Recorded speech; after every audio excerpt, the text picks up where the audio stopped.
¿Qué tal? Muy buenas noches, bienvenidos a todas y a todos a Los Silencios de Phantom, bienvenidos a Pensar Plural y bienvenidos a un nuevo episodio en el que abordaremos la temática noir una vez más. Ya la tocamos en tres ocasiones, abarcamos desde los inicios del noir en los años 20 aproximadamente hasta los años 40 en el primer episodio en el que contamos con David. En el segundo ya no tuvimos la suerte de tenerlo. Tocábamos el noir en la década de los 50 y veíamos cómo se iba transformando de lo que fue al principio una cosa más marcada de lo que... Bueno, en realidad menos marcada de lo que fue en los 50, que se marca todavía más. Y luego lo tocamos en los 60, en el que creo que sí que contamos con él en esa ocasión. Y ahora pues nos toca los años 70. En los 60 ya no se habla de noir, sino que se habla de neo-noir. Y se hace mucho en Europa, obviamente, y en los 70 pues la cosa ya explota, por así decirlo. Creo que si es difícil decir que el noir es un género hasta el año 50, a partir de los 70 ya no es que sea difícil, es que es prácticamente imposible decir que sea un género. Incluso uno de los guionistas de una de las películas más representativas del neo-noir en los 70, que es Taxi Driver, Paul Schrader, dice que el noir no es un género. Bueno, de eso hablaremos a continuación, pero antes de nada, obviamente, tenemos que presentar a nuestros dos contertulios. Daniel Gorostiza Limón, que es nuestro experto en literatura y artes oscuras y asiáticas. Y perdón, otra vez me iba a salir Daniel Caride. David Caride, que habla de todo y sabe mucho, prácticamente. Hola amigos, ¿qué tal? Y nada, pues yo para empezar quería lanzaros una pregunta. En los 70, ya en los 60 comentamos, creo que lo lanzó David esta paradoja, que hay películas que se consideran neo-noir que no tienen nada que ver unas con la otra. Por ejemplo, él comparaba In the Heat of the Night con otra película que ahora mismo no me acuerdo. Y nos preguntaba, ¿creéis que esta película tiene que algo que ver? Sí, adelante.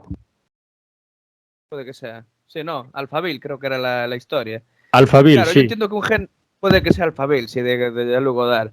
A ver, yo entiendo que un género tiene unas reglas definidas en base a la narrativa, ¿no? Pero cuando todo se constituye en base a la estética, al final, pues claro, es fácil caer en los planteamientos de Paul Schrader, ¿no? Porque sí que es verdad que lo que se considera neo-noir aquí, o lo que consideramos neo-noir, hay cosas que no tienen nada que ver la una con la otra. O sea, que tiene que ver Manhunter con incluso los propios remakes, las propias películas de Aníbal de hoy en día. O sea, que se hicieron a posteriori.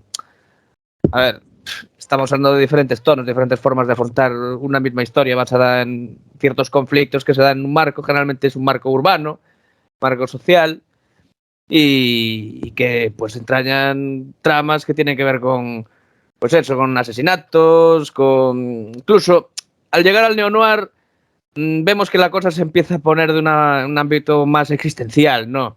Lo que consideramos eso, neo-noir. Y salen cosas como Taxi Driver que son absolutamente interesantes. O como planteabas tú antes, amigo, Mean Streets, ¿no? Que creo que es una película casi que se puede decir que no es fundacional, si tenemos en cuenta que esto se puede considerar un género, pero sí es interesante partir de ella, ¿no? Para analizar ciertas cosas. Sí, es la más como paradigmática en el sentido de que representa la disolución del género, si se puede llamar así, en los 70, porque es ya prácticamente imposible de describir este género. Por ejemplo, si nos fijamos en la película de Dog Day Afternoon del 75, Tarde de Perros, que protagoniza Al Pacino, claro, ahí podremos decir que esta película es noir o que no. Ahí tenemos el debate. Si Mean Streets es noir, ¿por qué Dog Day Afternoon no es noir? Si Serpico es noir, ¿por qué Dog Day Afternoon no es noir? Ahí tenemos un debate complicado y ahí le doy la palabra a Daniel, que se está poniendo nervioso con la hermana. No me estoy poniendo nervioso ni nada, es que es muy subjetivo, creo yo, el tema. Porque, por ejemplo, igual que sí te puedo decir que Chinatown podría ser una película noir, además creo que pasa incluso en la época de los años 30 y tal, o sea, yo no la catalogaría ni siquiera de neo-noir, directamente de noir a color. Y me invento ahí ese término si no lo ha dicho alguien antes. Y en cambio Serpico, que es un peliculón con un Al Pacino que se sale, que está para darle no uno, sino 2 Oscars, pues dices tú, ¿es noir? Realmente yo no lo veo, porque el protagonista, o sea, sí, es las cloacas de la sociedad, todo lo que tú quieras, pero el protagonista no es gris, o sea, Al Pacino, según te lo presentan en la película, Serpico es el único policía honrado, según parece, de todo Nueva York. Ahí rompe un poco, porque tú veías ahí a Humphrey Bogart en el Halcón Maltés, y aunque haga cosas entre comillas buenas, Humphrey Bogart estaba liado con la esposa de su amigo y además tal, o sea que es un personaje gris. En cambio Serpico, fuera aparte de que tenga sus prontos como todo el mundo, se le ve un tipo honesto y honrado. Entonces, claro, igual que te puedo decir, pues sí, Chinatown me parece una película noir, pues a lo mejor Serpico no, o a lo mejor otra de las que tú has dicho, dices el Mr. Tips contra la organización, pues oye, que es una película buenísima y Sidney Poitier me parece un actorazo, pero para mí es lo que hoy en día llaman un procedimental, o sea, hay un caso y él llega y lo resuelve. Sí. Y poco más. La película es bastante buena, pero que no hay ahí ambigüedad moral. Otra vez el señor Tips es pues de lo más honrado que habrá allí en Filadelfia o en Nueva York, donde sea que pase la película. Entonces, claro, yo ahí no lo tengo claro. Sigo, o sea, llevamos 4 podcasts y sigo sin tener claro del todo lo que es el noir. Hay veces que parece que tú ves algo y dices, esto parece noir, pero otras veces lo ves y dices, pues a lo mejor no. Sí, ahí está Rubén, el otro día. Sí. El tema del debate, que yo realmente tampoco lo sé. Y ya ahora ya no digo género noir, ya digo el presunto género noir, o sea, es que es complicado. Sí. A mí, por ejemplo, bueno, ahora te dejo, David, un segundo. La película de Serpico se me parece bastante a la de La ciudad cautiva, que es la de este periodista que se pone a investigar a la policía y empieza a desmarañar todo. Obviamente Serpico me parece bastante mejor, con todos los respetos a la otra película, que me parece buena también. Y me parece más realista porque al final este personaje, Al Pacino, que protagoniza Serpico, que se llama Francisco, me parece, ¿no? El nombre que lo llaman Paco en la película. Francis. Sí, creo que es Francis. Pues esta persona tiene un grupo que al final lo acaba ayudando, entre comillas. Son unos 4 o 5 más honrados y tal. Pero en la otra, en La ciudad cautiva, era el tío solo contra el mundo. Pero bueno, a mí se me parece bastante ese tema de denuncia de esa putrefacción que hay en las propias instituciones, que son incluso peores que los propios criminales, son más criminales todavía. Pero sí, es complicado, o sea, yo creo que tiene ciertos aires estilísticos que puedes decir, pues puede acercarse más o menos al noir, pero propiamente noir, complicado, complicado. Quizá Chinatown, pues, ¿qué es lo que dices tú? Un noir a color, sí, o sea, Chinatown es una obra clásica de noir, pero coloreada. Y bueno, con una actuación de Jack Nicholson magistral y estelar, un peliculón. Sí, David, ahí adelante. Sí, no digo que el otro día, sí estaba yo, planteaste una cosa que me pareció muy interesante, que al final, yo qué sé, las nomenclaturas, los conceptos simplemente son formas de aproximarnos a un determinado fenómeno, una determinada cuestión, no quieren decir que sean la definición completa de lo que es, de lo real del asunto, ¿no? Por ejemplo, entonces, claro, o sea, cuando hablamos de neo-noir y tal, pues sí que yo un poco me siento un poco perdido, ¿no? Yo en principio me alineo con lo que decía Paul Reider. Pero bueno, sin embargo, claro, hablabas antes de La ciudad cautiva y tal. A mí me interesa más ver las películas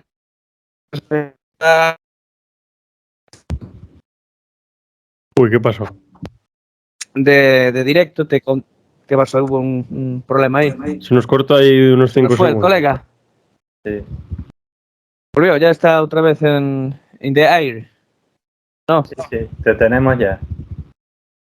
ya funciona. Ah, fui yo, me fui yo. Sí, sí, decías algo de un problema que había con no sé qué película. No, quiero decir que antes fuera de directo te comentaba que a mí estas películas Taxi Driver, Serpico, La ciudad cautiva, incluso Zara de perros me recordaban un poco a la literatura de Dostoyevsky, ¿no? Yo parto de, por ejemplo, Apuntes del subsuelo. Apuntes del subsuelo va de, básicamente, es un yo contra el mundo, básicamente. Es un tío que se rebela contra una sociedad que le causa aburrimiento, que le causa estrés y que le hace completamente infeliz. Y es un poco la dinámica que tiene Travis Bickle en Taxi Driver, ¿no? Cuando se cree el supremo, bueno, no voy a decir supremo, no, pero se cree, digamos, que el vigilante nocturno o Serpico cuando se enfrenta a esa estructura corrupta de la policía, incluso el propio personaje de Tarde de Perros, ¿no? Cuando secuestra ese banco para poder hacerle un cambio de sexo a nuestro querido amigo, era así, ¿no? La trama de la película era esto. Sí, John Sí, Cazale sí. quería cambiar de sexo y tal, y, y es un poco eso, ¿no? Que al final, yo qué sé, estamos dándole vueltas a todo lo que es el género neo-noir, pero claro, o sea, al final no creo que pase de una simple apariencia estética, ¿no? Lo que importa es un poco lo que cuentan, y dentro de lo que cuentan sí que hay determinadas películas que tienen muchos elementos en común, muchos elementos en común, que no sé incluso si podrían denominarse subgéneros o géneros en sí mismas, más allá de todo esto. Y claro, o sea, al final, ¿qué es el neo-noir? Un crisol donde se van aglutinando todas estas cosas para así al final pues hacer como, pues no sé, un compendio de lo que es lo que llama el cine noir, el cine negro, la literatura negra, el cine de urbano y tal. No sé qué pensáis vosotros de todo esto.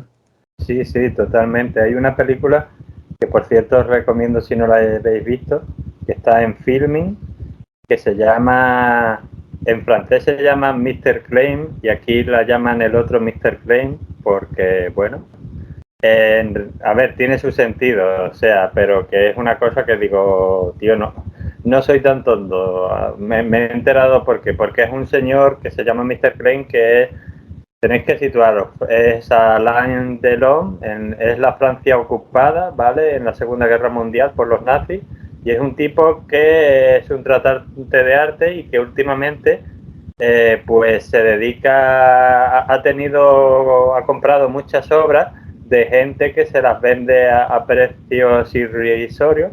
La mayor parte de ellos son judíos que lo que quieren es un poco de dinero para pirarse de la zona ocupada por los nazis. Y entonces la califican de género negro, ¿eh? Si ponéis género negro en Filming, sale. Y de hecho tiene parte de negro porque tiene una intriga. Pero vamos, que yo digo, bueno, la película me pareció un peliculón, pero digo, género negro, pues vale, porque investiga. Entonces lo que pasa es que a él que vive de vender y comprar arte y que últimamente está teniendo mucha suerte porque está comprando obras a bajo coste a los judíos y las está vendiendo seguramente a gran precio, pues lo confunden con otro Mr. Klein, de ahí la traducción del título en español, que es judío. Y entonces, por un lado, él intenta demostrar que no es judío para que no le acaben mandando a un campo de concentración alemán, pero por el otro lado, la gran parte de la trama de la película es la investigación de él, de quién es ese otro Mr. Klein, porque además hay gente incluso que lo confunde físicamente con ese Mr. Klein, y cuando encuentras fotos de él, nunca se le ve la cara, con lo cual siempre está la duda. Quizá por ahí está la historia del género negro, pero fuera de eso, que me parece gran película y que Alain Delon lo hace fantásticamente, es una película de denuncia social, pues de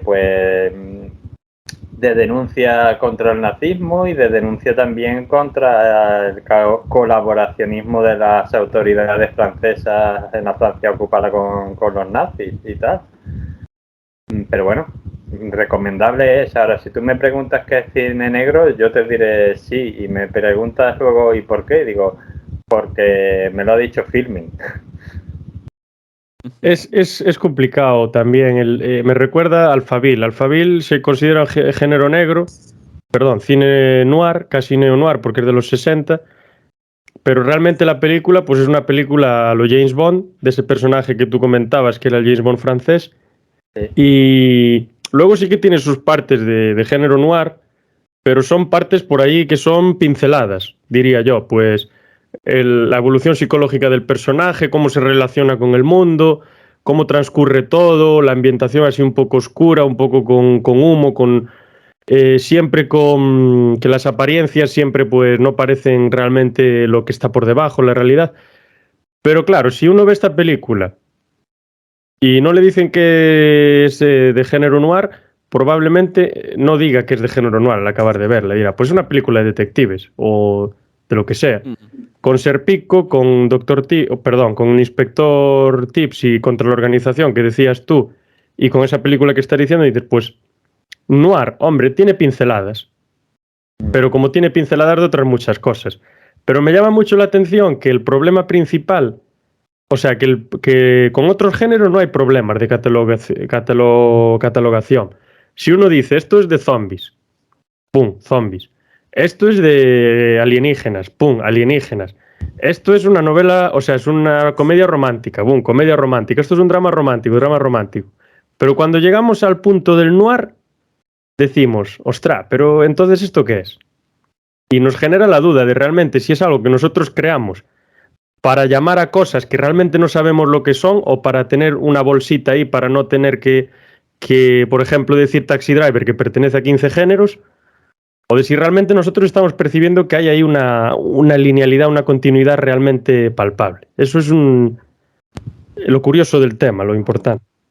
Claro, es que es eso. Por ejemplo, a mí, bueno, hace muchos años de esto, pero me explicaron la diferencia entre una película con música y una película musical, un musical, vamos a ver, quiero decir, que no es lo mismo. Y digo, tío, es que es súper sencillo. O sea, yo digo ahora esto y si no lo sabéis, que seguramente lo sabréis, pues dice, pues se te queda para toda la vida. O sea, la diferencia entre una película con música, yo qué sé, Bohemian Rhapsody o Bohemian Rhapsody, como lo queráis decir, pues una película con música, porque te cuenta la historia de Queen y tal. Pero si es una película en la cual los personajes en algunos momentos de la historia cantan cosas que normalmente dirían hablando, eso es un musical.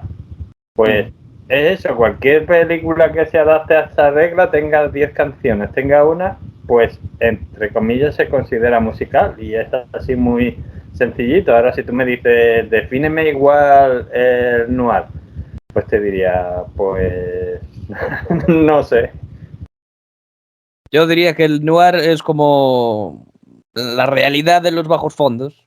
Pero es una realidad, o sea, quiero decir, Claro. no es, el género negro no es un género que haya ido en decadencia, es un género que se ha ido transformando conforme Pero pasaba el género negro es el género de la decadencia. Claro, pero es una decadencia claro, que se ha visto reflejado en las diferentes etapas de la sociedad y se ha ido modificando, ¿no? En ese sentido no se puede decir que haya tenido una decadencia como ha tenido el slasher, como ha tenido el guiallo, como ha tenido, no sé, muchos géneros. ¿Se puede decir el de superhéroes? No sé, porque el de superhéroes también es un poco un género crisol, ¿no? Porque se van metiendo otros géneros dentro y al final, sí. claro, no sabes muy bien dónde está el límite, dónde puede acabar esto, ¿no? Entonces, que claro, el noir un poco se parece al de los superhéroes en el sentido de que están ligados a la realidad de alguna manera, o algo de lo real, de la propia realidad, que no es lo mismo. O sea, cosas que tenemos en el interior. Entonces, claro, o sea, ¿qué es el noir? Algo eminentemente que es parte del ser humano, yo creo. O sea, es la parte oscura del ser humano, puede decirse. No, como Sí. True Detective. No, el eslogan de True Detective es la mítica frase de Nietzsche, esta de cuando miras mucho tiempo a la oscuridad te mira a ti. Eso puede ser perfectamente el género negro, algo que no sea más propiamente un género con reglas, sino que sea parte de nuestro inconsciente colectivo, nuestra forma de relacionarnos con el mundo, los seres humanos, ¿no? Que arrojen, desprenda el malestar que sentimos y la corrupción que hay, ¿no? Porque al final, ¿qué temas son los fundamentales aquí, lo que trata? ¿De qué estamos hablando? Taxi Driver de la soledad, el pico de la corrupción, los atracos, ¿no? Eso es algo eminentemente que pasa todos los días, ¿no? Sí, y es que si nos fijamos, por ejemplo, en Taxi Driver o en Serpico, sobre todo en Taxi Driver quizá, mezcla 400 cosas. Por ejemplo, un poco de western tiene, porque al final Travis ¿en qué se convierte? En un pistolero, en un justiciero. Luego tiene esa parte de hiperrealismo, realismo sucio, que a partir de cierta década está casi fusionada con el neo-noir y con el noir. A partir creo que de los 60, cuando se empieza a meter el tema de la Nouvelle Vague y todas estas historias, el neo-noir y el hiperrealismo es que están prácticamente pegados. Y luego pues tiene también sus elementos mesiánicos que mete Scorsese por ahí. Luego, por ejemplo, Mean Streets. Es que Mean Streets, si me dices que es una película de... ¿Cómo se llama? De este director francés, de Godard. Si me dices que es una película de Godard, si estuviese hecha en francés sería una película de Godard, Mean Streets. Y claro, te deja ahí un poco como... Es que esto realmente ¿qué es? Le estamos llamando así para darle un poco de caché, porque siempre tú dices una película, dices que es noir y entonces, ostras, cuidado. Pero dices hiperrealismo, realismo sucio, eso quítalo de ahí. Nouvelle Vague, no, esos son unos pedantes. Al final están casi en la misma bolsa, está todo pegado, yo creo que muy vinculado. Sí, pero De hecho, sin joder, embargo, sí. yo lanzo aquí una pregunta. También de Scorsese, aunque no sea de la década, es muy posterior. ¿Consideraríais que Shutter Island es una película de género noir, por ejemplo? Yo qué sé, a mí me parece una intriga con tintes siniestros, ¿no? Puede que incluso con tintes de terror. Pero noir tiene una base noir. Al fin y al cabo, lo que te cuentan en un principio es que van a investigar ahí. Creo que son un par de detectives, ¿no? Sí. Eran detectives. Van a investigar ahí ciertas cuestiones a esa isla de colgados. Y luego por ahí ya sabes que pasan cosas raras, ¿no? Pero bueno, también he de decir una cosa. Yo me olía lo de Shutter Island desde el principio. No me había leído el libro, pero me daba la impresión de que podía pasar algo así por el ambiente que se había creado. A ver, si tiene... En parte sí que tiene elementos del cine noir, pero es como la película que dijo Daniel antes. Tiene elementos y ya. Pero bueno, Shutter Island no la catalogan como cine noir, creo que la catalogan como thriller psicológico o algo así. Al final el noir tiene mucho de thrill, pero bueno, los detectives y la evolución del personaje de DiCaprio y la relación entre todo y tal, es noir, una parte. Pero claro, si nos ponemos así, El hombre de mimbre de Christopher Lee también es noir. Yeah. Un peliculón, por cierto. La mejor película sobre sectas jamás hecha. Y el remake, buenísimo también. La mejor comedia de la historia. Nicolas Cage ahí haciendo el papel de su vida. Pues no sé, mira, por ejemplo, hay otra peli que es Crónica Negra, que además es la última película que hizo este hombre, Jean-Pierre Melville, el de El silencio de un hombre, el samurái, gran director francés, que está bastante bien, también otra vez de Alain Delon, pero que es curiosa porque en realidad son dos historias, o yo lo he visto así. Primero, por un lado, esto lo explicará mucho mejor David, porque será muy Nouvelle Vague, porque por un lado primero es el día a día de un investigador, así porque sí, y ahora me voy a entrenar y a pegar tiros y ahora me mandan este caso y ahora no sé qué, que tiene amistad con un señor de un bar que, esto no es ningún spoiler porque es lo primero que sale en la película, roba un banco. Y entonces ahora es cuando las dos historias se juntan, le encargan que persiga a los ladrones de ese banco sin saber que es su amigo. Y está ahí, y ahí ya sí empieza la investigación criminal y tal. La película está bastante bien, a mí me gustó mucho, pero que, claro, es noir. Hombre, pues no lo sé. Sí, supongo que sí, porque son dos amigos que están en dos lados de la ley y tal, y hay una investigación criminal. Pero bueno, la película, no sé, a mí, pues sí, será noir. Si lo dice en la catalogan así será. A mí me pareció mil cosas, entre ellas a lo mejor noir también, pero no sé. Una película muy francesa de los 70, contándote el día a día de un señor, y luego de repente dicen, y ahora esta historia que te íbamos contando paralela, que era realmente la historia interesante de la película, pues resulta que es su amigo y ahora tiene que él intentar capturarlo y tal. Bueno, pues a lo mejor eso es noir, no lo sé. Claro, es que volvemos a lo de antes. O sea, realmente el noir, el neo-noir no tienen reglas narrativas. Igual tienen ciertas reglas estéticas, pero ¿hasta qué punto la estética influye en la narrativa? O sea, quiero Tiene un decir, poco, bueno, sí. tiene un poco el tema de la voz en off que cuenta lo que le pasó. Creo que pasa en Taxi Driver, por ejemplo, que Sí, está eso de contando la voz. Travis lo que le pasó. Eso de la voz. Perdón, No sé si en Chinatown, no me acuerdo bien si pasa también, pero en The Big Sleep y en The Long Goodbye sí que pasa. Pero de estas dos películas tengo que decir algo, que son adaptaciones de dos obras, del que tengo el libro aquí atrás, que es Raymond Chandler, que es el que escribía todas esas novelas policíacas de Hardboiled, de esta ficción Hardboiled, en la que se inspiraban por las primeras obras del noir y las obras clásicas del noir. En ellas, una de ellas es Halcón Maltés, que protagoniza Humphrey Bogart, que el papel creo que es Philip Marlowe, el detective, ¿no? Una cosa así se llama. Claro, estas dos películas, The Long Goodbye y The Big Sleep, que protagoniza Robert Mitchum, ya con unos 60 y pocos años, que luego también va a protagonizar Farewell My Lovely, pero por ejemplo, esta película, ves 10 minutos y dices, esto es noir. Creo que es del 78 esta película, no me acuerdo muy bien. O del 76. The Big Sleep es de. The Big Sleep es del 78. ¿No es de Humphrey Bogart? Ah, vale, nada, me estoy No, esta es confundiendo. del 78. Igual hay una más antigua. Sí, Y El luego sueño The Long eterno. Sí, The Long Goodbye es del 73, que dirige Robert Altman o algo así que se llama. O sea, Altman, sí, gran director de Que cine protagoniza independiente. también Robert Mitchum y que estas son dos obras clásicas, como Chinatown. Claro. Parece que es un homenaje en color del noir. Y sigue las mismas reglas que nosotros decíamos cuando hablábamos del noir en los 40 y en los 50. Pero bueno, son más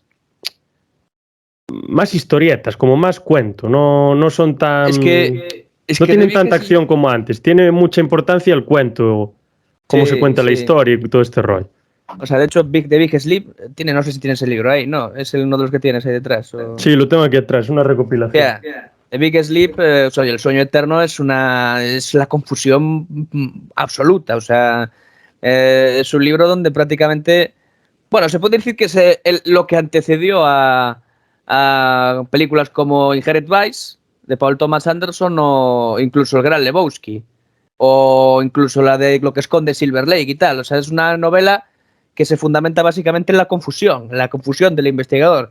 No tiene ni puta idea de dónde está el rollo, o sea, le pasan cosas raras, le sobrevienen situaciones extravagantes. O sea, es muy interesante porque, claro, lo divertido del asunto es precisamente eso, que no tienes ni puñetera idea de qué va la historia y te dejas llevar. No, es una cosa que luego, joder, escritores como Thomas Pynchon y tal, que irían recuperando llegado no sé si podemos considerar esto postmodernismo, ¿no? Pero el postmodernismo, la literatura y tal, cuando hablamos de Thomas Pynchon o incluso David Foster Wallace, es un poco, yo creo que, de esa forma de contar historias donde realmente el objeto de la investigación no es lo importante, no importa tanto como lo que le pasa, las cosas que le pasan al detective. Un poco creo como lo que decía Daniel en la película esta de Alain Delon, ¿no? Era Alain Delon. Sí. Un poco así, ¿no? Yo creo. Es interesante. A mí me gusta mucho Inherent Vice cuando lleguemos al siglo XXI. Hablaré de eso en profundidad, que me parece fascinante. Que hay estas dos, que son películas que están bien, la verdad, pero bueno, yo creo que Chinatown está un peldaño o dos peldaños por encima. Porque no es tan narrativa, es más...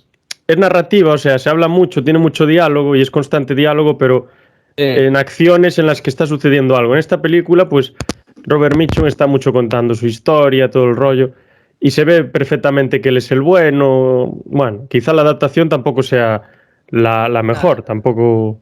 Tengo que leer más la novela para darme cuenta. Pero, por ejemplo, Adiós Muñeco, Farewell My Lovely, es que esta película es, o sea, que si me defines que es una película noir, yo te diría esta película. Entonces esto me genera dudas. Otra vez vuelvo, ¿esto es un género o no? Yo veo esta película y digo, sí, el noir es un género, pero luego veo las demás que se catalogan como noir, en las que hay un poco de esto y un poco del otro, y digo, entonces no. Entonces ahí está la duda que a mí se me genera. Hay que escapar de las garras del género, ¿no? Hay que abolir los géneros, ¿no? Como se ha planteado aquí últimamente, ¿no? Sí, podría ser limitante, porque uno dice, Sí, a mí este no. género no me gusta, entonces no voy a ver la película. A lo mejor te estás perdiendo la película de tu vida. Bueno, podría Claro, ser. no, pero es como decías el otro día, al final, ¿cómo vamos a hablar de las cosas, catalogar las cosas, clasificar las cosas, ¿no?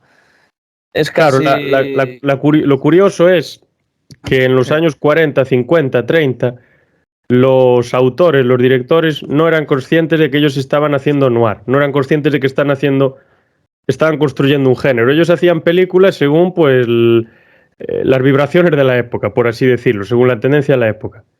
Nosotros, pocos años después, 10 o 15 años después, analizamos sus obras y decimos, pues aquí hay un género. No es un género estilístico ni nada, es el noir. Esto es así, así, así, así. Y hay películas que tienen más elementos y otras menos. Y luego creo que a partir de los 70, 80, como que hay conciencia de lo que es ese género y entonces empiezan a hacer obras pensando en ese género, añadiendo las modificaciones que uno quiere, mezclando las cosas por aquí y por allá y todo este tema. Volvemos otra vez al tema del metarrelato, el metacomentario. Al final, Taxi Driver, yo creo, tengo entendido que en parte era una semiparodia a lo que era el cine noir. Y la A ver, paradoja es que en el siglo XXI Taxi Driver es considerada como quizá la película por excelencia del neo-noir en los 70. Sí, Esa es la pero paradoja. pues no, ten en cuenta que pondré 3 ejemplos. Uno es el que tú has dicho, Taxi Driver, y otros 2 sería, lo estuvimos hablando cuando estabas viendo Watchmen. El Quijote es considerado uno de los mejores libros de caballería y sin embargo es un libro que se ríe de los libros de caballería. Y Watchmen, tanto el cómic como la película, Que es noir también, Watchmen. sí, bastante. Es considerada, pero es posterior, pero sí, sí. Es considerada una de las mejores historias de superhéroes y realmente es Alan Moore diciendo, bueno, vamos a ponernos serios. ¿Qué pasaría si en el mundo real en el que vivimos tú y yo hubiera superhéroes? Pues esto, y es un poco una parodia de los superhéroes y sin embargo está considerada como una de las mejores historias de superhéroes. Por lo cual, a mí, si alguien llama a Taxi Driver parodia de los superhéroes, del género negro y a la vez uno de los clásicos del género negro, pues no me parecería tan incorrecto. Hay a veces parodias que superan o igualan a los géneros de los que parodien, vamos. Claro, pero ahí el sí, tema está en que son parodias que no son graciosas. Watchmen no es una película graciosa. No. Es una película bastante dura, incluso más que las películas propias de superhéroes, seguramente más. Sí. Taxi Driver de graciosa tiene poco. Bueno, tiene sus momentos obviamente de humor, pero digo en general la película. Pero sí, es cierto. Pero por ejemplo hay otras películas del estilo Scary Movie, que a mí no voy a decir que no me guste, pero me hace gracia en su cierta medida, pero que ya ves como que está deteriorando lo que viene de atrás. Sí. Por ejemplo, Scream 4 es una parodia de Scream 1, pero una parodia seria. Sí. Pero Scary Movie es una parodia de ridículo, como casi 300 de 300. Que no estoy criticando que estas películas se dejen de hacer ni nada, no estoy defendiendo eso, pero digo que son parodias que no están pensadas para aportar absolutamente nada, solo unas risas, mientras que Taxi Driver y, por ejemplo, Watchmen, pues están pensadas para aportar algo más y tienen un tono serio. Y Watchmen realmente, yo la valoro, la película, ahora a ver si empiezo a ver la serie y a lo mejor me pongo a leer el cómic de Alan Moore, quién sabe. es mejor la serie. Bueno. La valoro porque es interesante que un autor, un escritor o lo que sea, pues se decida a bajar a los superhéroes del pedestal y a humanizarlos. Es decir, los pone a comer sándwiches de atún y a beber café en una cafetería de carretera. Y los hace humanos. Le dice, esta gente, claro, ¿quién los vigila? ¿Por qué nosotros sabemos que sus intenciones son buenas? ¿Por qué yo estoy convencido de que el vigilante Batman, por ejemplo, tiene buenas intenciones y no es un zumbao que quiere controlar el mundo? ¿Quién justifica que él está haciendo el bien? Y eso me parece muy, muy interesante por parte de Alan Moore. Y es un metacomentario ya, bueno, brutal, ya demasiado. Pero bueno, esto daría ya para otro tema. Pero sí que es cierto que la película en sí, no sé si el cómic, porque no lo leí, tiene, bueno, sobre todo con este personaje de Rorschach, que aparte de tener la voz en off, tiene ese diario, va contando todo lo que le va pasando, va haciendo investigaciones y tal, la forma de vestir que tiene, la forma de contar que tiene las cosas, la música que le ponen siempre cuando sale él, dices, joder, esto es un homenaje, entre comillas, ¿no? Yo me quedo antes con lo que dijiste de si Taxi Driver era una parodia y al mismo tiempo la mejor película o la película más representativa del neo-noir en los años 70. Yo pienso como Daniel, que pueden ser ambas cosas, ¿no? Si Peña como Lacan fue considerada estructuralista y postestructuralista al mismo tiempo, al final, ¿cómo no se puede considerar algo su tesis y su antitesis, o su original y su propia parodia, ¿no? Un poco lo que pasaba en Scream. No, Scream 4 es una película, bueno, seria si la comparamos con Scary Movie, pero es que tampoco es que sea muy seria al final, ¿no? De hecho, joder, cuando yo la fui a ver al cine, hostia, la peña se enfadó diciendo, ¿pero qué es esto? Esto es de risa, esto es una comedia. Bueno, forma parte un poco del encanto. No obstante, cuando hablamos de Taxi Driver y decimos que es la Dalí del neo-noir, claro, o sea, nos olvidamos también un poco de que quien está detrás de esto es Paul Schrader. No, y volvemos a Dostoyevsky. Realmente, Taxi Driver se concibió de una forma muy interesante, ¿no? Porque se encontraron en el hospital Paul Schrader y Martin Scorsese. Los dos habían pasado una época terrible en sus vidas. Y claro, o sea, Paul Schrader lo dejó su mujer y el tío, pues básicamente se dedicaba a dar vueltas con el coche por la noche y escribir con una pistola al lado para recordarle que cuando la pasta le fallase, pues se iba a pegar un tiro. O sea que al final, yo qué sé, hay mucha realidad en Taxi Driver, ¿no? Por aquel entonces Scorsese también era adicto a la cocaína y juntos se juntaron y hicieron todo esto, que tenía mucho más que ver con sus vidas que con unas reglas de un género. Volvemos a la realidad, ¿no? Si consideramos esto es como una manifestación de la realidad y de los tiempos que le tocan vivir a cada uno, pues yo creo que era más eso, una manifestación de sus propias vivencias que algo que siguiera a pies juntillas las reglas de un género, que intentase parodiar, si lo vemos de esa manera, a su propio género. Yo creo que eso puede ser, porque a posteriori siempre se pueden analizar las cosas y muchas de las cosas se hacen inconscientemente, pero no creo que esa fuera la finalidad de Martin Scorsese. No sé si pensáis lo mismo. Sí, puede ser. Claro, yo lo estoy analizando a posteriori. Es lo que se comenta sobre la película. La intención de Scorsese y de las personas que estén implicadas en ella, pues sería diferente. Quizás Scorsese en parte hace un poco de catarsis con la película. Quizá él tendría unas opiniones no parecidas, pero que a lo mejor tenía ideas parecidas revoloteando la cabeza, o en su entorno se tenían esas ideas, y lo que hizo fue aprovechar eso y plasmarlo. Me recuerda eso que dices de plasmar las propias vivencias de vida en la pantalla, esas películas que me había introducido Daniel, de Clerks, ¿no? Sí. Que al final el director, ¿cómo se llama el director? No me acuerdo. Kevin Smith. Kevin Smith, al final ese tío era de lo que trabajaba al principio, ¿no? Cuando empezó a escribir sus guiones y tal.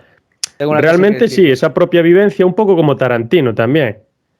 Cuando le da tanta importancia a esas escenas, pues que son completamente poco importantes para otras películas, pues que realmente es algo que está viviendo y lo plasma en la pantalla. Y Clerks, por ejemplo, a mí me parecen bastante buenas películas, y quizá está siendo hiperrealista, tirando del tema italiano y tal, sin ser consciente de ello. Claro, estaba en su ADN. Nada, yo antes de... Ya te dejo hablar, Daniel. Hostia, es que justo ayer vi la tercera parte de Clerks. No sé si tuviste la oportunidad de verla todavía. No, yo no. Hostia, fue duro, acabé llorando, Es una... O sea, me afectó, quiero decir, es muy real, ¿no? Me sentí muy reflejado en muchas cosas de esa película. Y nada, o sea, habrá quien diga que no es mejor que la primera y la segunda, a mí no me lo pareció, pero os la recomiendo. Creo que cierra muy bien el arco de Clerks y precisamente sobre todo lo que estaba hablando Rubén ahora, creo que queda explicitado de una forma estupenda en la película. Otra película del estilo, Smoke, del 93, de Paul Austen. Pero aquí ya pasamos de una línea muy fina. Por ejemplo, Mean Streets catalogada neo-noir. Pero ya vemos que es una película hiperrealista, o sea, de los bajos fondos, pero de cosas normales que pasan, aunque luego pues tiene su tema. Robert De Niro hace un papel de tonto, de Johnny Boy, que le debe dinero a todos, que se mete en mil líos, que no sabe ni lo que hace, que tiene su momento de redención, como en casi todas las películas de Scorsese. Y luego, por ejemplo, pasamos a películas como Smoke y como Clerks, que ya pasan de esa parte violenta, que estaba muy presente y que le daba ese género más noir, más detectivesco, no, pero más de crimen y de todo esto, a películas que ya no tienen nada de violencia. O una escena, a lo mejor. Smoke tiene una o dos escenas de violencia, pero no tiene nada que ver la policía allí. Y vemos que son, pues, situaciones súper cotidianas en las que otro director no le daría ninguna importancia, pero Paul Austen, que curiosamente, él escribe, él le manda un periódico, creo que es el New York Times, le manda a escribir una carta de Navidad, un cuento de Navidad, el día 24 o 25 de diciembre, no me acuerdo bien. Él lo escribe y a los pocos días o a las pocas semanas lo llaman de California y le dicen, mira, que este cuento de Navidad es increíble, quiero hacer una película basada en este cuento. Eso lo hace en el 92 o en el 91. Basado en una vivencia suya, que él mismo lo cuenta. Dice que se inspiró en el que le vendía tabaco en la esquina, en la calle de la esquina, y él decía que la única manera de soportar la vida en la ciudad era con estas pequeñas relaciones, que no muy largas porque desgastan, pero relaciones interactuar, ¿no?, entre las personas de la ciudad que no se conocen y ser amables un rato. Dice que eso era realmente lo que salvaba a la gente, que si no ellos se quedaban completamente aislados y fríos. Claro, cuando yo vi esta entrevista y dijo esto, dije, a ver, esto un poco de Taxi Driver, un poco de Mean Streets, un poco de noir tiene, hiperrealismo, y Dostoyevsky, y tiene Raymond Chandler, y tiene a Godard, o sea, incluso Woody Allen también podían meter por ahí. Claro, es que es un poco como lo que tú comentabas de Tarantino, que a lo mejor te mete escenas súper violentas que serían incluso merecedoras de salir en un diálogo, o reflexiones profundas sobre cosas, yo qué sé, la esclavitud, y de repente, pues, por ejemplo, te sale una conversación pues, la de Pulp Fiction, que es súper mítica, de dos señores hablando cómo se llaman las hamburguesas en Francia, a diferencia de en América y tal, porque no tienen sistema métrico en América. Pues, pero es que la realidad es así. En la vida misma tú puedes tener reflexiones y conversaciones súper profundas, o ponerte a hablar, yo qué sé, de cómo te gustan las chicas que se pintan las uñas de color negro, por ejemplo. Entonces es un poco eso. Y el noir, sí, siguiendo ahí la lógica de David, sí, tiene que reflejar la realidad, pues tendrá cosas así que son, eso, más banales, más... Es como, cambiando un poco, pero es como un poco en Chinatown, pues hay conversaciones a lo mejor más profundas y otras más banales, o por darle otro toque de realidad. Quien no haya visto Chinatown nunca y la vea por primera vez, yo creo que la mayoría de nosotros, cuando lo vemos por primera vez, deseamos que, pues, lo típico que tú verías en una película de detectives, normal, no noir, tipo, yo qué sé, Sherlock Holmes, Agatha Christie o lo que sea, pues que al final este hombre resuelva el caso y que todo se solucione y ya puedo dormir yo tranquilo. Y yo la primera vez que la vi, sinceramente que pensé eso, bueno, pues ya al final llegará este hombre y lo resolverá, aun sabiendo que eso no iba a ser así, pero en el fondo hay una parte de tu cabeza que te dice, esto tiene que acabar bien, esto tiene que acabar bien. Y spoiler, pues al final es real, y en la vida hay cosas que acaban bien, por supuesto, pero hay otras muchas que por mucha buena intención que le pongas y por mucho tal, se te viene todo encima y acaba como acaba Chinatown. Y ya no es que acabe mal, es que no acaban, que es diferente. Pero bueno, tuvo secuela, Chinatown. Olvídalo ya, que es Chinatown. Sí. Y esto es buenísimo también, lo del título, porque se llama así la película. Creo que salen dos actores chinos y de fondo, el criado creo que era uno, y solo al final pasa en Chinatown, pero él se pasa a media película refiriéndose a cuando él trabajaba en Chinatown y al final pues es porque Chinatown al parecer en aquella época era un barrio muy chungo y entonces era como un reflejo de lo oscuro de la sociedad, pero en realidad en Chinatown si la película dura no sé cuánto dura, o 1 hora y media, pues se pasan 5 minutos como mucho. Sí, pero esa película, por ejemplo, tiene unos tintes, bueno, a ver, Roman Polanski es europeo, obviamente, pero tiene unos tintes muy europeos la película.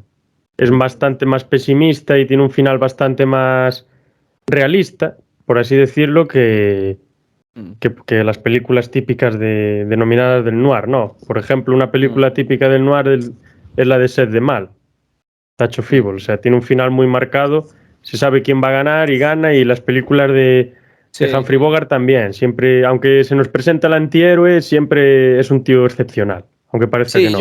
Sí, es interesante, ¿no? Porque si podemos considerar al neo-noir un género, una etapa histórica, lo que sea, sí que es verdad que se rompe un poco lo que es el moralismo al final. No hay tanto mensaje del estilo de, sí, el crimen siempre se paga, o al final los malos siempre van a la cárcel. No, a menudo pues se encierran más en lo que es el propio personaje, ¿no? Y en los conflictos que son humanos, no, déjalo ya, es Chinatown, claro, o sea, que ahí había un conflicto que era casi interno del propio personaje, ¿no? Es como una visión más subjetiva, digamos, de todo lo anterior. Más por moderna. Claro, ese es el rollo. ¿Qué vas a hacer tú contra el mundo? ¿Tú quién eres? Eres un pelele. Claro. Los grandes sistemas, no puedes contra los grandes sistemas, tú no eres nada, eres un palillo. Exactamente, ¿no? Y eso genera mucha frustración, eso genera pues que haya personajes que estén absolutamente fuera de lo que es la cultura que les envuelve, ¿no? O sea, no recuerdo la palabra, escindidos de la sociedad. Y Taxi Driver es un claro ejemplo, o sea, hay una...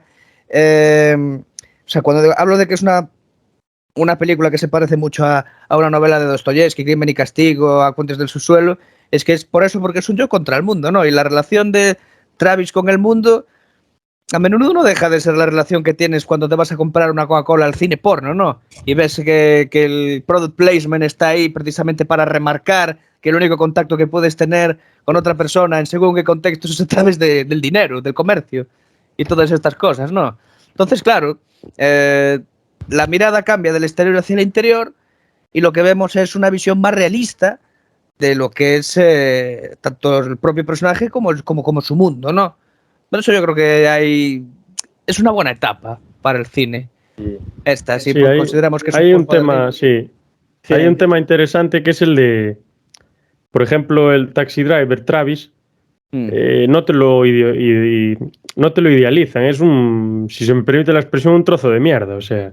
Sí. Claro, es un tío que es tan malo como los demás. Y la película te lo presenta tal cual, es un zumbao que se le va la pinza, que se cree que es el Salvador, que se cree que es el Mesías, que se cree que es Batman a lo mejor, y la empieza a liar. Y él cree que va a salvar a una persona. Bueno, luego tenemos otras películas, Mean Streets también, los héroes son basura, o sea, Serpico vale, te la salvo. Dog Day Afternoon, al final el tío es un atracador, o sea... Sí. Quiere atracar el banco para ganar dinero para dárselo a X persona, pero al final el tío es un atracador, es un delincuente. Evidentemente. Y él mataría a la gente si tuviese que hacerlo, o sea, no hay problema. Sí, ¿qué más? Bueno, por aquí no veo más. Serpico se metió en problemas porque quiso. Si hubiera pillado ahí la pasta por debajo, si hubiera sido como los demás, ¿no? Pero bueno, no, con dos cojones. Y lo que decías antes, ya te dejo hablar, Daniel, perdona. Es verdad, o sea, son todos un trozo de mierda. O sea, cuando Travis Bickle está mirándose al espejo y dice hablas conmigo, se lo está diciendo a sí mismo. No, cuando se apunta con la pistola, se apunta a sí mismo. O sea, que sí, totalmente. Claro, con las pistolas. ¿Y tú quién eres? ¿Quién eres tú para hacer esto? O sea, ¿quién te crees? Claro, pero yo creo que lo que pasa es que también, y esto se refleja en el género negro, en el cine de los 70 se empieza a hacer se empiezan a romper en general un montón de reglas establecidas en el cine anterior para hacer algo nuevo. Pondré 2 ejemplos. A ver, yo entiendo que, hablando de cine negro, en Ángeles de cara sucia, pues el protagonista es un gángster despreciable, pues venga, vale, que le quieran dar esa cosa del crimen siempre se paga, porque no queremos que la gente se convierta en personas despreciables como este protagonista.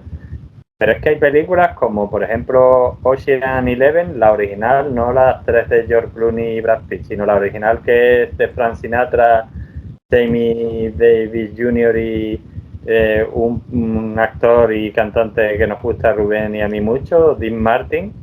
Pues te pasan toda la película, si no la habéis visto la recomiendo, haciéndote empatizar con los ladrones, igual que en las modernas, solo que en las modernas los ladrones ganan, y en esta, después de hora y media empatizando con esta pandilla de golfos, al final dicen, el crimen siempre paga, y dice, hombre, pues entonces no me hagas que me caigan más simpáticos los ladrones que el que roban.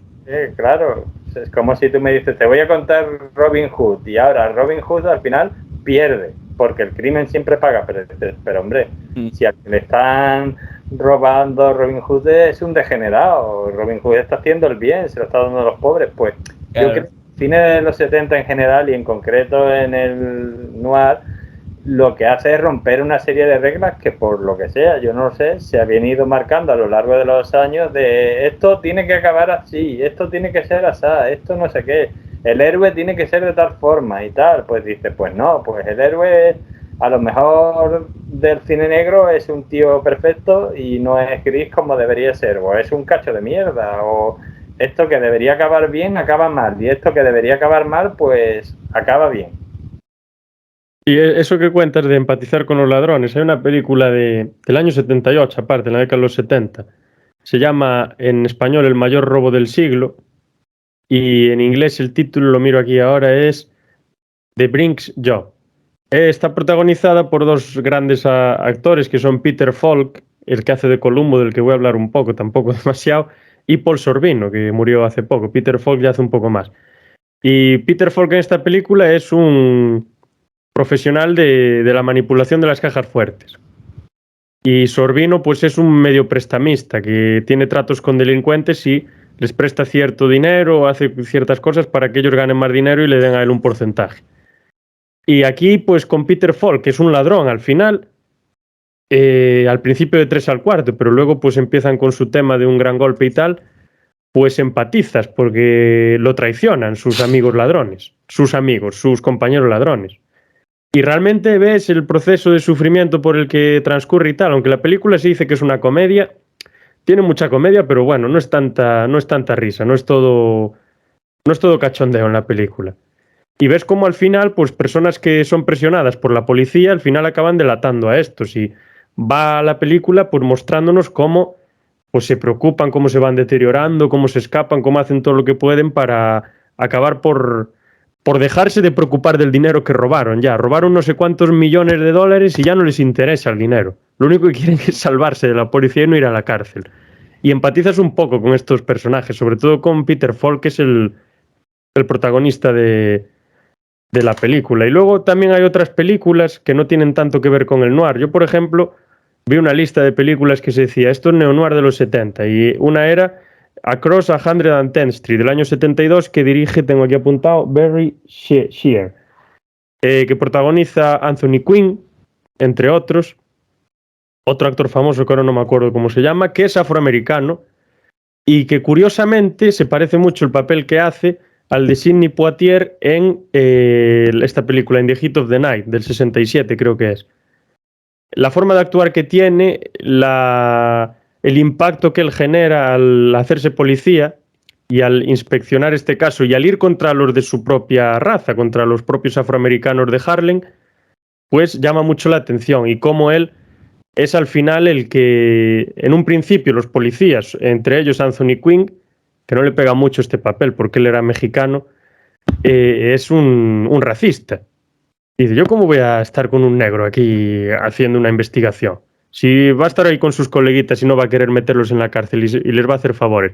Al final resulta que el que más vinculación tiene con esos mafiosos de Harlem, que realmente eran marionetas de la mafia italoamericana allí, no me acuerdo bien qué familia, tampoco creo que lo dicen, pues el que más relaciones tenía con ellos era el blanco, era Anthony Quinn, que luego, bueno, no tenía tantas, que se le iba la olla bastante. Sí, por Y... Sí, perdón. acabo de ver solo un detalle. El afroamericano, porque me sonaba la cara, se llama Japhet Kotto, también conocido por nosotros por ser el afroamericano de Alien el octavo pasajero y de Running Man, que no me acuerdo cómo se llamaba en español. ¿Perseguir? La de Sí, Perseguido o algo así. esa. Sí, el impacto es eso, que sea el que investigue, el afroamericano y el que más aporte al caso.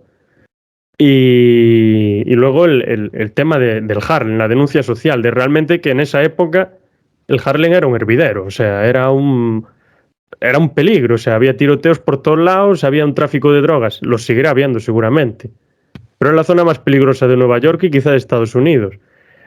Había tráfico de drogas, había violaciones, había absolutamente de todo, había suciedad, ¿no? Como se dice en Taxi Driver, la calle está llena de bichos raros, de asquerosos, de, bueno, todo eso que dice. Y un poco pues nos lleva a eso la película, de una manera indirecta, pero nos lleva a eso, nos mete en las calles sucias, en las malas calles, porque al final es una solo, la 110. Pero claro, vuelve un poco lo que tú has dicho a lo que yo he dicho. Es, por ejemplo, tú te coges una película que creo recordar que es de los 70 también, de un director que nos gusta a los tres, el señor Carpenter, la saga... Se nos fue. ¿Qué dijiste? ¿La saga o no sé qué dijiste? Pues dice, tengo dos personajes principales. Uno es un afroamericano y otro es blanco. Y uno va a ser policía. ¿En cuál? Que se cortó antes cuando ibas a decir el nombre. Asalto a la comisaría del distrito. Vale. Oh, buenísima. Peliculón, Pues, sí. Dice, La noche de los muertos vivientes. Tiene esa película que estás diciendo ahora, me recordó mucho a de la que acabo de hablar.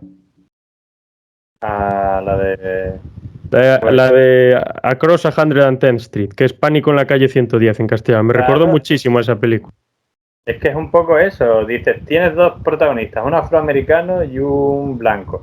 Uno va a ser policía y el otro va a ser el ladrón. Si tú le preguntaras a cualquier estadounidense de los 70 por la mentalidad que tenían, que no era real, pero era la que tenían, pues dice, el criminal va a ser el negro y el blanco va a ser el policía. Pues dice, no, pues como eso es lo que pensáis, Carpenter dice, pues el policía honesto va a ser el afroamericano y el otro va a ser el criminal y tal, como en la peli que tú has dicho, y así en todo, pero yo creo que pasa en general en el cine de los 70, pues que hasta por llevármelo a mí a un terreno que a mí me gusta mucho, yo siento ser muy pesado, incluso si veis una película independiente llamada Star Wars, resulta que unos tíos van a rescatar a una princesa y al final prácticamente la princesa se les rescata a ellos. Pues si eso no es darle la vuelta a digamos, el paradigma de el príncipe y sus amigos rescatan a la princesa, pues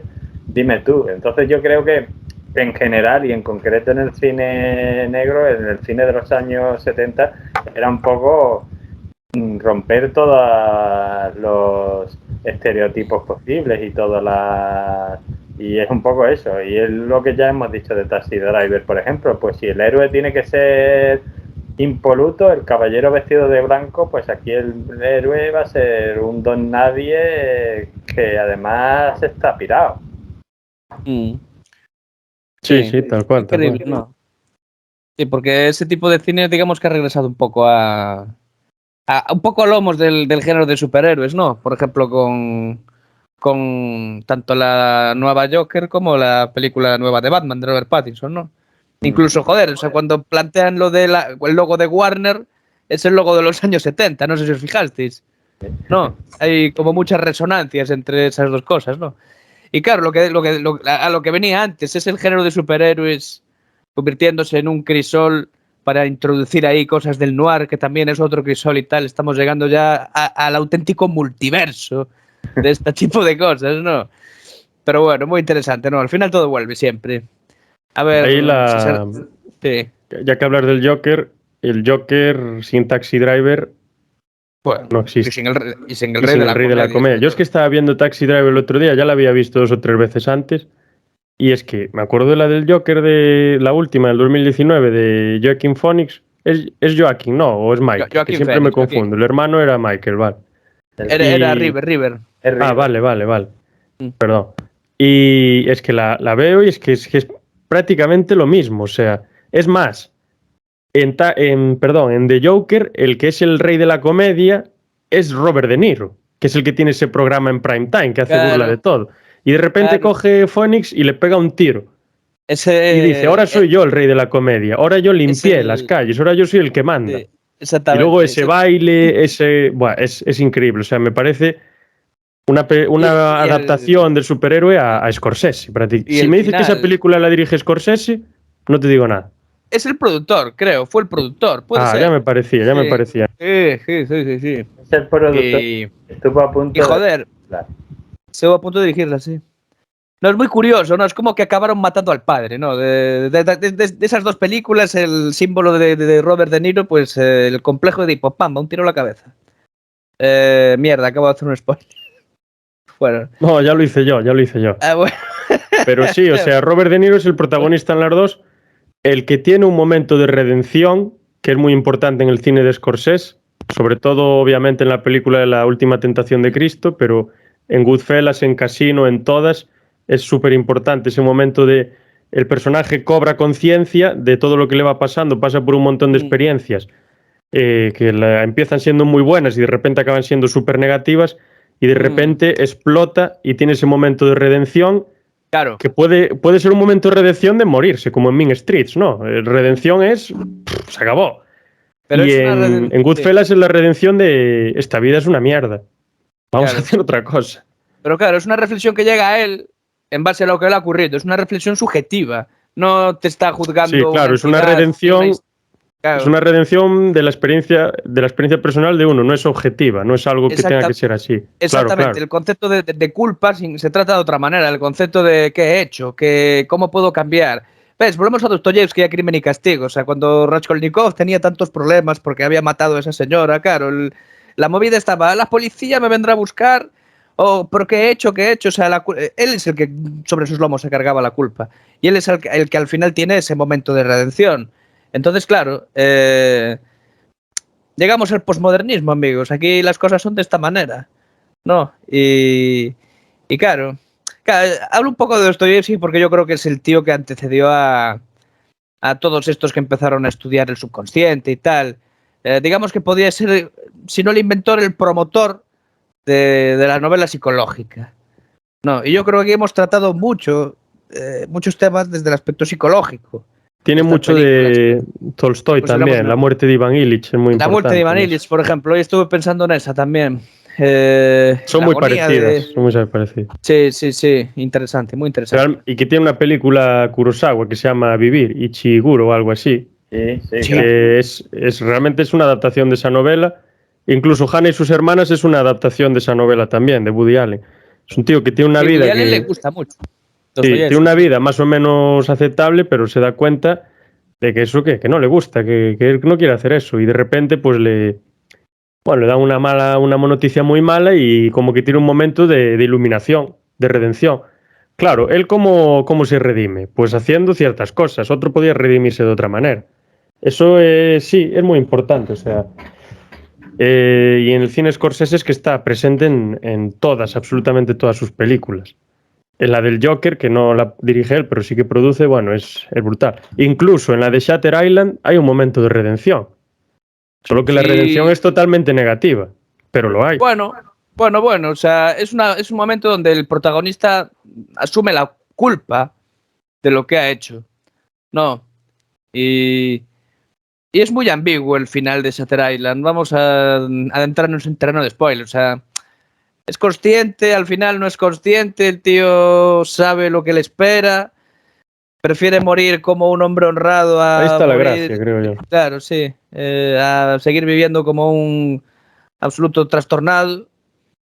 Entonces sí, es ambiguo, sí, pero bueno, conociendo el cine de Scorsese y la interpretación de DiCaprio, me ha puesto más porque el tío era consciente de todo. Podría ser. Y bueno, luego bueno, no sé si Daniel quiere decir algo más sobre esto, si no, introduzco yo otro tema ya casi para ir dándole casi final, porque hablamos de un montón de cosas. No, yo no iba a decir Nada, vale, no, pues entonces lo que yo quería introducir es cómo cambia la estética de los personajes de estas películas. En los años 40, 50 y 30 eran personajes que aunque se diga que son antihéroes, que son lo que son, pues van impecables siempre, con una presentación maravillosa y, o sea, que da gusto verlos.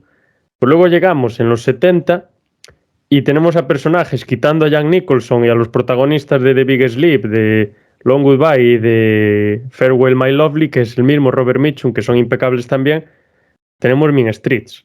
Robert De Niro, Harvey Keitel, de impecables tienen poco. Que bueno, me recuerda mucho esta película Mean Streets a Comare Secca de Bertolucci, que había comentado yo hace meses ya en un podcast. Es un estilo muy parecido a hacer la película. Luego tenemos a Travis en Taxi Driver. Sí, perdón. No, yo iba a decir Al Pacino en Serpico, una escena que en realidad no debería hacerme gracia, pero me hace mucha gracia de la película. Es un momento que él ha detenido a una persona y se encuentra a dos policías y los policías empiezan a pegarle tiros y tiene que sacar el otro la placa ahí diciendo que soy policía, y luego los otros, que además es que lo conocían, le dicen Frank, ¿por qué no nos lo has dicho antes? O sea, imagínate las pintas que tenía ese hombre, que incluso policías que supuestamente le conocían, y esto era antes de que la policía estuviera en contra de él, o sea, era cuando todavía pues pensaron, este tío es un kinky, esto es un delincuente, vamos a detenerlo. O sea, Al Pacino, por ejemplo, en esa película de tipo bien arreglado, tipo Humphrey Bogart, nada de nada. Tenemos a Travis también en Taxi Driver. Luego en Pánico en la calle 110, pues Anthony Quinn, hombre, se nota que es un detective y tal, pero va de cualquier manera. Se le nota el sudor, va todo sucio, mal afeitado, tiene heridas en todas partes. Y ya la joya de la corona para mí, que no es una película y tampoco voy a decir que sea noir, es Columbo, que protagoniza el gran Peter Falk, que es una serie de los 70 que a mí me gusta mucho. Antes la había visto, pero siempre salteada cuando la echaban en la tele. Ahora la estoy viendo yo en Amazon Prime a mi manera. Y nada, este es un inspector, vosotros lo sabréis perfectamente, la mayor parte de la gente que nos vea también, que el tío tiene un aspecto que da risa. O sea, es un tío pequeñito, mal afeitado, que está todo sucio, que va siempre despeinado, que llega tarde a todos sitios, que es un desastre, es un chapuzas. Incluso las habilidades sociales que tiene no son las mejores, no es demasiado educado tampoco. Me hace mucha gracia un episodio en el que tiene que ir a Londres a resolver un caso de un asesinato que se produce en una ópera o un teatro. Y claro, es graciosísimo el impacto entre la cultura de allí, que es más señorial, más educada, más preocupados por la pompa y toda esta historia. Y ya no solo la cultura americana, que es más utilitarista, más que le da un poco más igual las formas y tal, sino todavía Columbo, que es todavía exagerado eso. El tío de cualquier manera, lo saludan ahí increíble, casi como en la Edad Media, el tío, how are you, how are you doing, tal. Y bueno, es graciosísimo. El tío siempre sucio y demás.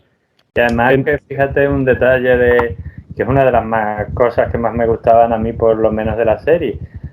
Si tú no has visto ningún episodio de Columbo, pues tú te piensas, este tío en la vida, con lo torpe que es y que parece que no se está enterando de nada de lo que está pasando en la vida, va a resolver el caso. O sea, no es el Poirot o Sherlock Holmes, no es el detective que tú dices, hombre, este llega aquí, ve 4 cosas en el escenario y te dice, ha sido ese señor. ¿Por qué? Porque lleva tierra de cualquier cosa de estas. No, tú ves a Columbo y tú dices, pero este tipo no se está enterando de la mitad.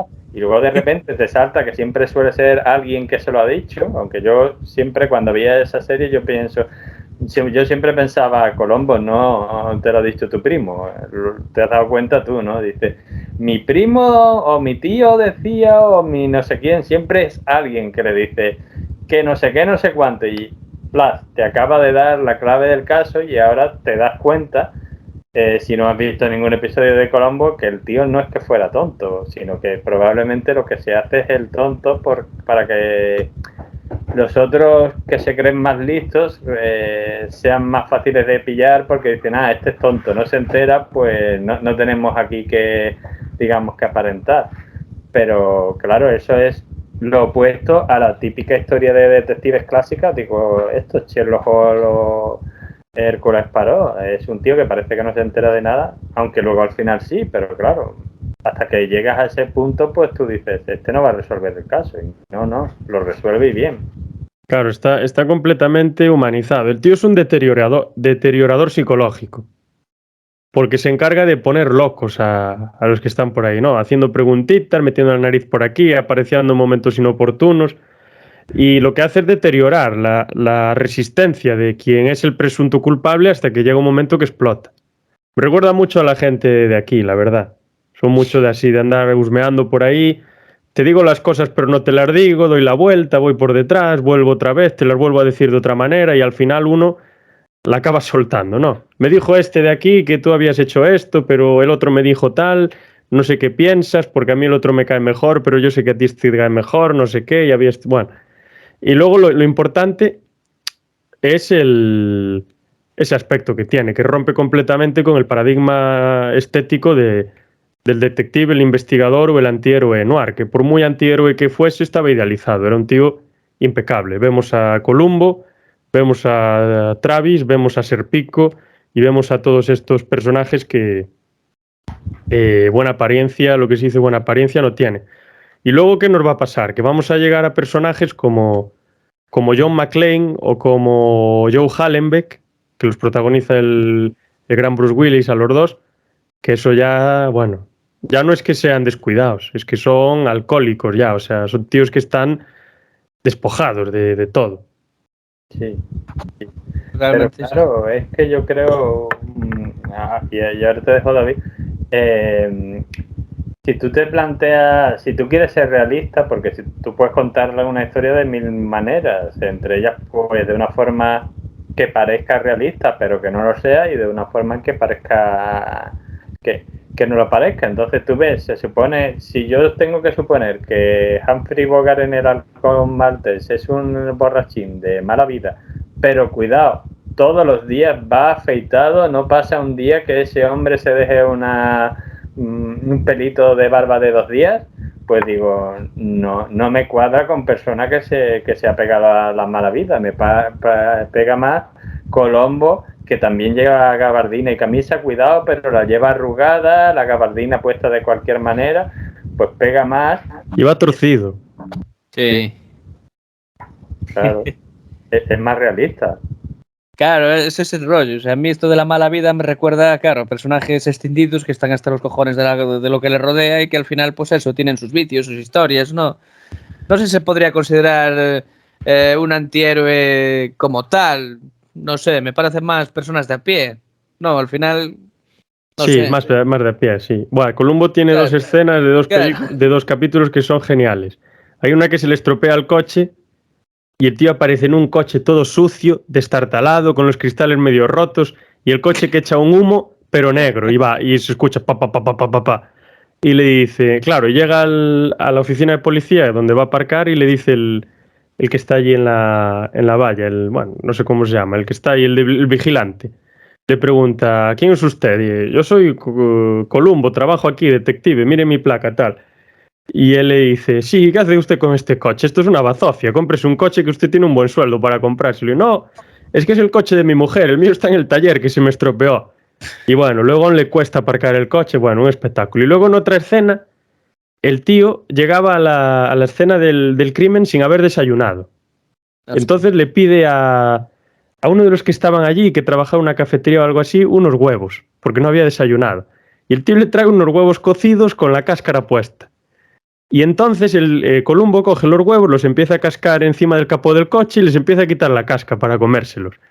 Y luego, mientras le quita la casca, realmente le está quitando la casca y está comprobando la dureza del coche o algo así para ver si se pudo matar contra el coche la persona que apareció allí muerta. No sé bien lo que era. Que esto, bueno, me parece genial. Que parece tonto, pero no lo es. Sí. Y luego, claro, va a comerse los huevos y le pregunta a otro, ¿me puedes traer un zumo de naranja? No sé qué, bueno, es una pasada. Sabes que siempre está haciendo cosas por alguna razón, no da puntadas sin hilo. Sí. Sí, no, a mí me gusta mucho. Sí, no sé qué iba a decir, se me fue el santo al cielo. Ya lo recordaré. Si queréis añadir algo, entonces yo le doy vueltas Yo a creo lo que que iba a decir. poco más tenemos que añadir. Si queréis Bueno, añadir sí. algo...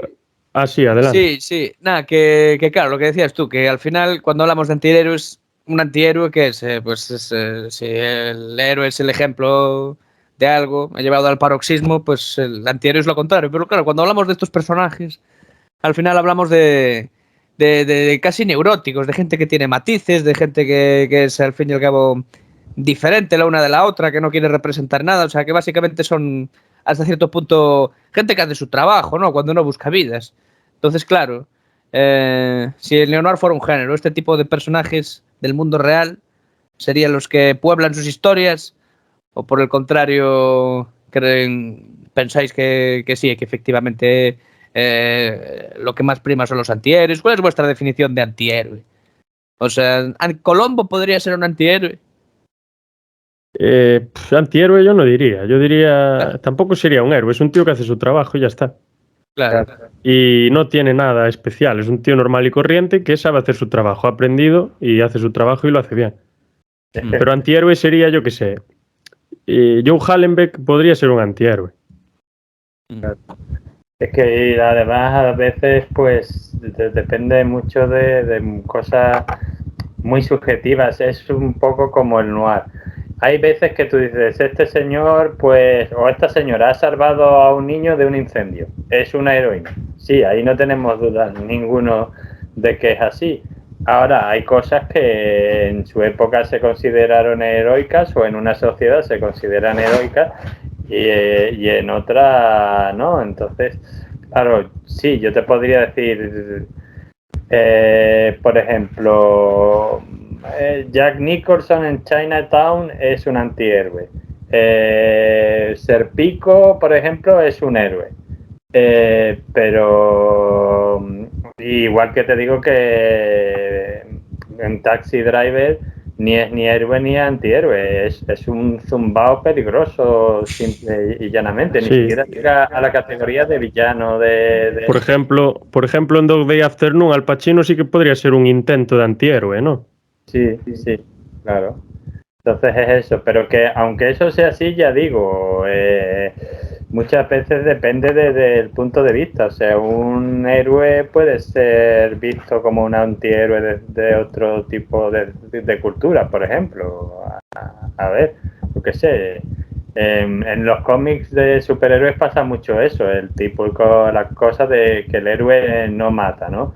Entonces ahora te resulta que, por decir una fricada, esto es de un cómic real.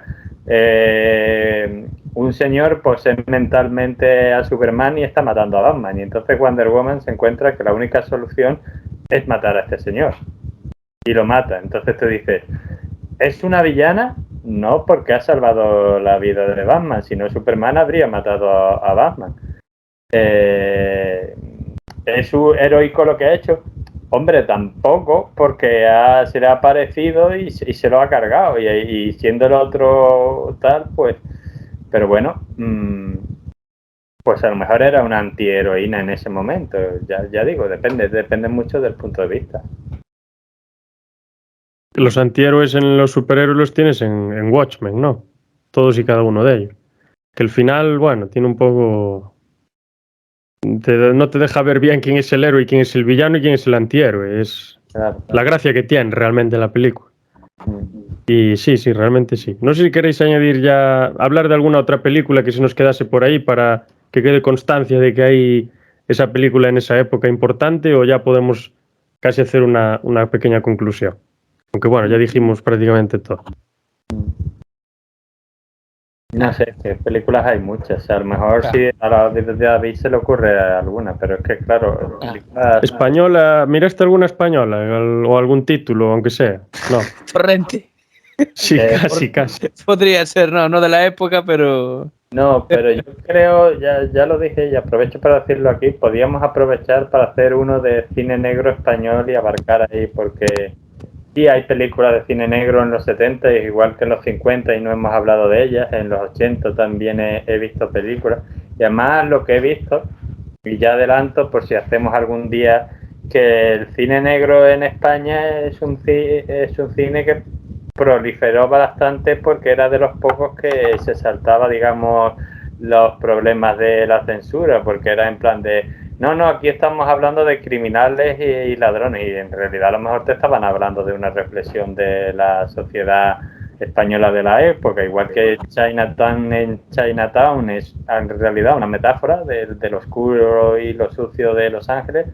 Pues muchas veces los cineastas que no podían decir voy a hacer una película y a criticar a Franco y al franquismo y lo malo que es, porque ya sabemos dónde íbamos a acabar, dice no, te voy a contar una historia de cine negro y ahora, pues, yo qué sé, tipo, por decirte una cosa, El verdugo de Berlanga, dice no, es una comedia, sí, pero tú estás haciendo una crítica a la pena de muerte que en aquel momento era vigente en España bestial, o sea, un señor que un día, que es un verdugo, que un día decide, si no recuerdo mal, que ya no quiere matar más, que ya está bien. Bueno, tienes el tema de las cloacas del Estado aquí muy presente, que bueno. De las, ¿cómo se llama esta fuerza? Que era una fuerza para medio terrorista, que se usaba para desestabilizar a ETA o algo así. Los GAL. Los GAL, eso. Pues ahí tienes, seguro que hay alguna cosilla por ahí. Bueno, eso es un poco posterior, ya. Sí, hay una Del película 80 de y los GAL. tantos, ¿no? Hay muchas películas sobre ETA también. Sí. Pero Terroristas. bueno, noir, pues tendrías bastante, o sea, porque realmente con Franco tienes una policía del pensamiento casi, o sea. Una policía Bueno, ahora política. también la hay, solo que es diferente, la policía del pensamiento. Sí. No va Sí, con ahora- escopetas, va con... Lo único que te hace es cortarte la conexión a internet y ya está. Sí. Te cortan la lengua al fin y al cabo. Sí. Pero bueno, sí, hubo bastantes pelis. Hay varias pelis de cine negro en España y también en Japón y en otros sitios. Pero yo creo de todas formas que igual que a lo mejor en los 60 en Japón hubo una explosión del neo-noir y en Francia con el Polar en los 60 también y tal y cual, yo creo que en los 70 es el momento, ha vuelto otra vez y es el momento de América, y donde yo he encontrado más películas es en América, que no quiere decir que en los otros sitios no las haya, pero es que en América pues es eso, es como yo cuando me puse a buscar en los 60 en Japón y era en plan de no tengo tiempo para ver todas estas películas, o en Francia dices tú, pero es que hacen más pelis de Polar que en América de Noir, pues yo creo que En Francia fue una locura, en Francia fue una... En los 60, madre de Dios. Y en Japón luego yo creo que a partir de los 90 o el 80 y tanto que el noir se mete en el anime. sí, totalmente. Sí. Entonces eso.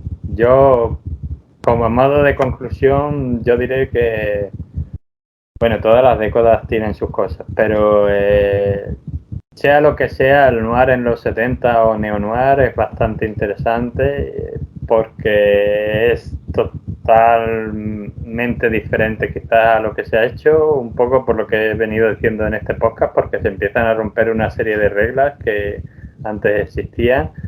Y entonces yo personalmente recomiendo por esto y porque, hombre, es un gusto ver películas de actores como Sidney Poitier, Al Pacino y Robert De Niro en su época de juventud, que no quiere decir que ahora hagan malas películas, pero estás viendo algunas de las películas que los convirtieron en las estrellas que son ahora, entonces es interesante. O Jack Nicholson, tú ves Y películas. Anthony Quinn haciendo de viejo con 25 años. Sí. Gran actor y que además se pasó media vida haciendo de viejo también. Nada, yo a modo de conclusión no. Sí, casi que sí, casi que sí. Sí, no. Nada, yo lo que digo siempre es animar a la peña a que siga viendo o a que se ponga a bucear, ¿no? En internet y a buscar películas que les molen en este sentido. Yo, ya he dicho, tengo que recomendar Taxi Driver porque puede que sea mi película favorita de la historia del cine. Y si a la gente le gustó Joker y la última película de Batman en especial, pues yo creo que en los 70 hay muchas películas de lo que podríamos denominar género o no género, neo-noir, de las que hemos hablado, que les podrían interesar. De hecho, si te metes en Film Affinity y lo buscas, vas a encontrar miles y miles de ellas, porque como claro, son todas diferentes, hay que hacer una especie de ensayo y error aquí. Pero bueno, hay cosas que son muy interesantes y que dan para pensar mucho. Ya no solo sobre el cine, sino sobre nuestra propia realidad. Mantengo la hipótesis de que esto no es nada más que el reflejo de nuestra realidad. Y recomendar una película de Paul Royer que se me olvidaba, también de Robert Mitchum, Yakuza, creo que era Yakuza, creo que hablamos de ella. Esa es buenísima. Que es buenísima, ¿no? Efectivamente, y es en realidad un retrato de la amistad y tal, entre dos personas. Así que bueno, nos olvidamos de ella, pero la recomiendo aquí en última instancia para que quede constancia de ello. Sí, pues apuntada queda. Yo no la conocía. Nada, si yo la que más recomendaría es Taxi Driver. Ya no solo porque la historia en sí es interesante y un poco refleja el pensar y el sentir de muchas personas, la situación en la que viven, que realmente trabajan y trabajan y trabajan y no tienen no tienen una válvula de escape, no pueden conciliar su vida con el trabajo, están acostumbrados a ver y hablar con una gente, interactuar con una gente que no es la suya, que no es la que le corresponde, e incluso buscan soluciones y, por ejemplo, este personaje, Travis, cree en la política al principio, ¿no? Y de esta persona, Palpatine, creo que es el que se presenta. Sí. O Palantine, o ¿cómo? Palantine, no. Palantine, bueno. Hostia. Casi. Casi, Y claro, él al principio piensa que puede cambiar, que va a ser genial, tal, no sé qué, pero luego se da cuenta con ciertas situaciones que no va a hacer nada. O sea, lo único que está haciendo es utilizar un eslogan vacío. La gente, el pueblo, nosotros luchamos, sufrimos, no sé qué, no sé cuánto. O sea, una basura. Pavo, de hecho, hay una escena que es increíble en esa película, que es cuando está Albert Brooks hablando por teléfono con los proveedores de las chapitas y dicen, nosotros somos el pueblo, y han subrayado la palabra somos, cuando les he dicho que subrayen nos, no sé si era así, o al revés, no, o sea, digamos que hay como una especie de perversión populista aquí que básicamente se sustenta en la manipulación y que lo único que pretende es conseguir ganar elecciones, ¿no? Y es brutal, ¿no? En el fondo yo también creo que Travis simplemente quería echar un polvo, estaba muy jodido. Sí, en parte estaba sí. Enamorado de Betsy, estaba enamorado de Betsy. En parte sí, en parte seguro. De ahí que se interesase por la política. Conozco muchos que hicieron lo mismo. No hace demasiado. No hace tantos años. Sí. Pero bueno, si recomendamos esa película, yo tengo que recomendar The King of Comedy, pero esta ya es del 82, si mal no recuerdo, con la aparición estelar del que era el rey de la comedia hasta aquellas, que era Jerry Lewis. Luego el rey de la comedia fue Robert De Niro y apareció Michael Phoenix para quitarlo de en medio. Y es una película que si a alguien vio el Joker y le gusta el Joker de 2019, esta película no le va a gustar, le va a encantar. Me parece una película fascinante. Y aparte una crítica de la sociedad del espectáculo, de esas ganas de estar en la pantalla y de todo lo relacionado con la pantalla, brutal. Y no parece una película de Scorsese. Eso hay que decirlo. A mí no me parece una película de Scorsese. Es más, yo la primera vez que la vi no sabía que era de Scorsese. Me enteré luego de que era de él.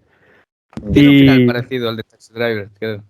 Sí, el final sí, pero bueno, el transcurso de la película, la estética, la música y todo, dices, esto no es de Scorsese, o sea, ¿qué es esto? Pero genial, la película me parece muy buena. No es noir, obviamente, no la metería ni cerca de lo que podría ser noir, pero bueno, tiene sus cosillas por ahí. ¿Y qué más? Pues yo, si la gente realmente que nos ve y nos escucha está interesada en investigar sobre el neo-noir de los 70 y cómo, sea lo que sea el neo-noir en los 70, no voy a decir que sea un estilo, un género o es simplemente una palabra para referirnos a muchísimas cosas para que sea más fácil. Si quiere ver cómo evoluciona el neo-noir desde los 50 hasta los 60 o hasta los 70, desde los 40, lo que tiene que hacer es ver Columbo. No porque sea una serie noir, sino porque te plantea el problema. Columbo lo ves con ese aspecto y lo ves haciendo las cosas que no sabes si las hace aposta o si las hace sin querer. Y eso nos hace pensar también si estas cosas se están haciendo aposta, si el noir es un género que existe aposta, si realmente es un género y todos estos temas. Entonces, hay que ver capítulos de Columbo que aparte se pueden ver independientemente, no hay que ver el anterior para ver el siguiente. Eso es lo también bueno de esta serie. Y por lo demás, pues nada, recomendar también que nos sigan viendo y escuchando y que nos vemos en la próxima. Que bueno, es también decir que este tipo de películas, pues que están muy cerca, porque el noir al final, del principio era muy abstracto, ¿no? Era muy sacado del contexto. Eran situaciones que a lo mejor eran cotidianas, pero la forma de desarrollarlas y solucionarlas no tenía nada que ver con la cotidianidad. Y vemos en los 70 que se produce un giro realista, casi parece el giro copernicano, que se produce en el siglo XVI y en el siglo XVIII luego con Kant, en la filosofía, de un cambio radical de las cosas, y el giro realista que se produce en los 70 en Estados Unidos es de vamos a plasmar la realidad en las películas. Y aquí lo tenemos. Eso quizá pues aporte más conciencia a la gente de problemas que realmente nos afectan a todos. Y bueno, básicamente eso. Y eso, deciros que pues en unos cuantos días creo que subiré yo alguna píldora con Phantom, hablando de unas películas de Fulci, de dos en concreto, de Beyond, del más allá, y la otra es Miedo en la ciudad de los muertos vivientes, que son del 81 y del 82, si mal no recuerdo. Bueno, una fantasía de película. Sí. Y Daniel va a subir también, nos va a dejar algo por ahí también. Y el domingo, a ver si nos ponemos de acuerdo para hacer alguna cosilla por ahí también. Y dentro de 2 semanas, El Señor de los Anillos, ¿no? El domingo de dentro de 2 semanas. Cierto, cierto. No íbamos a... Bueno, si os da tiempo. ¿No íbamos a hacer lo de Batman este domingo? Lo de las cierto. Sí, las de Batman, las 3 de Batman, cierto. Lego Batman, Batman a luz de gas y alma de dragón. Efectivamente. Aquí las tengo apuntadas. Lego Batman, Batman Luz de Gas y Batman Corazón de Dragón. Pues esas haremos, sí, efectivamente. Y nada, pues muchas gracias a Daniel y a David por este rato tan profundo, que parece de teoría del cine más que de propio cine. Y nos vemos en la próxima. Y vuelvo a repetir, muchas gracias a los dos y a nuestros oyentes y televidentes, o como se quieran definir, que eso lo dejo a su libertad. Así que hasta la próxima. Vemos. Hasta la próxima. Hasta la próxima.